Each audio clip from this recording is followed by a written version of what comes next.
25 जून 1975 नई दिल्ली के बंग भवन में फ़ोन की घंटी बजी। फ़ोन कॉल के दूसरी तरफ थे आर.के. धवन।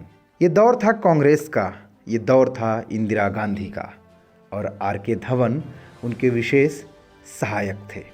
जिसके लिए ये फ़ोन आया था उनका नाम था सिद्धार्थ शंकर रॉय। सिद्धार्थ शंकर रॉय कांग्रेस के कद्दावर नेता थे और पश्चिम बंगाल के तत्कालीन मुख्यमंत्री भी थे। आर.के. धवन ने तुरंत सिद्धार्थ शंकर को पीएम आवास पहुंचने को कहा क्योंकि प्रधानमंत्री इंदिरा गांधी उनसे मिलना चाहती थी।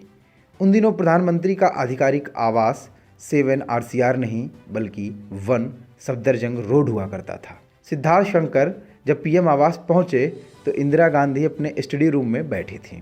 उनके चारों तरफ फाइलों का ढेर लगा था। इंदिरा गांधी के चेहरे पर चिंता की लकीरें साफ दिखाई दे रही थीं।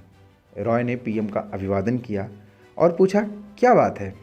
श्रीमती गांधी ने फाइलों की तरफ इशारा करते हुए पूछा, आप जानते हैं ये क्या है? रॉय ने नामे सर हिलाया तो इंदिरा गांधी ने कहा, यह खुफिया रिपोर्ट है मिस्टर रॉय। ये रिपोर्ट बता रही है कि देश में सब कुछ ठीक नहीं है, हालात काबू से बाहर हो रहे हैं। गुजरात और बिहार की विधानसभाएं भंग की जा चुकी हैं। हमें कड़े फैसले लेने की ज़रूरत है क्योंकि हमें डर है निक्सन CIA की मदद से हमारा तख्ता पलट कर सकते हैं। इसलिए हमें कड़े फैसले लेने की बहुत ज़्यादा ज़रूरत है। अब यहाँ निक्सन का जिक्र हुआ, पहले निक्सन के बारे में बताते हैं। कौन थे निक्सन और इंदिरा को क्यों लगता था कि वो उनका तख्ता पलट सकते हैं, ये जानना बहुत ज़रूरी है। निक्सन अमेरिका के तत्कालीन राष्ट्रपति थे। 1971 की भारत पाकिस्तान जंग के बाद इंदिरा गांधी से उनके रिश्ते बिगड़ गए थे। कहा जाता है कि वो इंदिरा के लिए अपशब्दों का प्रयोग किया करते थे। अब आते हैं सिद्धार्थ और इंदिरा की मीटिंग पर।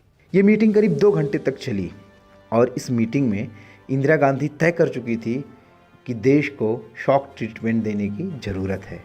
अब सवाल ये है कि जब इंदिरा खुद प्रधानमंत्री थी तो उन्होंने अपने कानून मंत्री या मंत्रिमंडल के किसी अन्य सहयोगी के साथ सलाह मशविरा क्यों नहीं किया? इंदिरा क्या सोच रही थी और क्या करने वाली थी, इसकी जानकारी उनके कानून मंत्री तक को नहीं थी। सिद्धार्थ शंकर राय से उन्होंने सलाह इसलिए लिया क्योंकि एक तो वो इंदिरा के विश्वस्त थे और दूसरा उन्हें संविधान विशेषज्ञ माना जाता था। रॉय ने इंदिरा से कुछ वक्त मांगा ताकि स्थिति को समझ सके। इंदिरा राजी हो गई, लेकिन साथ में ये भी कहा कि जल्दी वापस आइएगा। रॉय दोपहर के 3 बजे वापस पीएम आवास पहुंचे और इंदिरा को कहा कि धारा 352 के तहत आपातकाल की घोषणा की जा सकती है ताकि आंतरिक गड़बड़ियों से निपटा जा सके। इंदिरा सहमत हो गई, लेकिन साथ ही उन्होंने यह भी कहा कि वो अपने मंत्रिमंडल को अभी नहीं बताना चाहती। तो रॉय ने सलाह दी कि वो राष्ट्रपति से कह सकती हैं कि मंत्रिमंडल की बैठक बुलाने के लिए पर्याप्त समय नहीं था। सब कुछ तय हो गया। इंदिरा ने रॉय को कहा कि वो इस प्रस्ताव को लेकर राष्ट्रपति के पास जाएं, लेकिन रॉय ने इनकार करते हुए कहा कि वो पश्चिम बंगाल के मुख्यमंत्री हैं, इसलिए वो ऐसा नहीं कर सकते। जाना तो पीएम को ही पड़ेगा, वो बस पीएम के साथ चल सकते हैं। शाम को 5 बजे इंदिरा और रॉय राष्ट्रपति फखरुद्दीन अली अहमद के पास पहुँचे। उन्हें सारी स्थिति समझाई गई तो राष्ट्रपति ने कहा, आप इमरजेंसी के कागज़ भिजवाइए। उसके बाद दोनों वापस 1 सफदरजंग रोड आ गए। अंधेरा घिर चुका था। रॉय ने इंदिरा के सचिव PN धर को सब कुछ समझा दिया था। धर ने अपने टाइपिस्ट को बुलाकर इमरजेंसी के पेपर टाइप करवाए और सिद्धार्थ शंकर रॉय उस भाषण को लिखने लगे जो आपातकाल की घोषणा करते हुए इंदिरा गांधी रेडियो पर देने वाली थी। इस तरह से पश्चिम बंगाल के मुख्यमंत्री की सलाह पर देश में इमरजेंसी लग गई। रॉय 1971 से 1977 तक बंगाल के मुख्यमंत्री रहे। इस दौरान जिस तरह की हिंसा हुई थी उसकी मिसाल मिलनी मुश्किल है। अपना वर्चस्व कायम रखने के लिए बंगाल में राजनीतिक हत्याओं का दौर तभी शुरू हुआ था। उस दौरान वाम दल विपक्ष में थे। विपक्षी कैडर के खून से बंगाल की धरती लाल हो गई। यही हिंसा बंगाल में कांग्रेस के पतन का कारण बनी। लेकिन जब वाम दल सत्ता में आए तो कांग्रेस से विरासत में मिली राजनीतिक हिंसा को अपना लिया।